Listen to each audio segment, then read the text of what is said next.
Well, let's have a look then. Very much in keeping with that theme, the Victorian state government, where they've created the bin fire of an ever-expanding public service and throwing money, employing public servants hands over fist. Well, now suddenly the Treasurer's got this to say.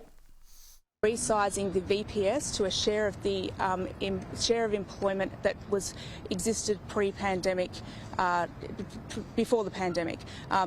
That's a clunky way of saying, if you, on the raw figures, between 2,000 and 3,000 VPS jobs would be expected to go. She's going to get rid of 2,000 or 3,000 public servants, Mark. She's gone all Elon Musk.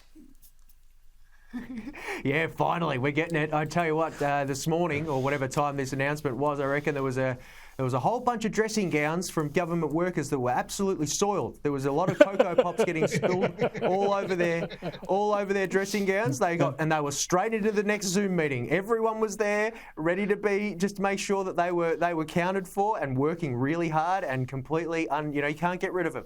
But what's really sad about this as well is that we've got to wait 6 months, I think, until this review comes back. That's the difference between what's happening in the States, is they're not mucking around. Yeah. This is all just theatrics and show. And 6.5, I think they're talking about 6,500 jobs now. I reckon it's just a good start. I'd be working from the top down. Yeah, I'll tell you what. They got Elon Musk to Adelaide once to install a $100 million battery. Yeah. Get him down to Melbourne to go through the public service. I think he'd go more than 2,000 or 3,000 public servants. And Tim, the great advantage the public servants have is they're all working from home. So as long as they stay there, they can't get sacked. Yes.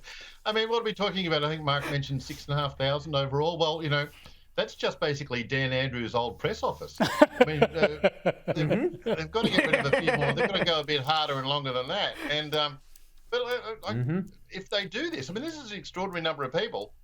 Well, so to be clear, public servants, and it's in a public servant state. It's a real desperation move. I mean, I'd love to see Victorian Labor's internal numbers. They must be dire. Now, we saw earlier in the week Tom Hanks showing Trump supporters to be dumb and racist. He hates all the people who buy the tickets to see his movies. Now, Whoopi Goldberg doesn't even want to hear from anyone who voted Trump. Have a look.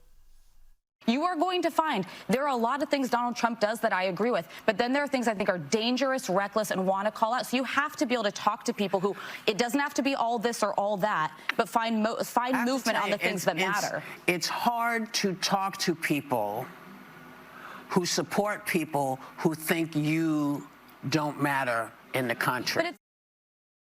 Yeah, they just don't want to talk to people who voted the wrong way. They're against sort of half the country or more, Mark.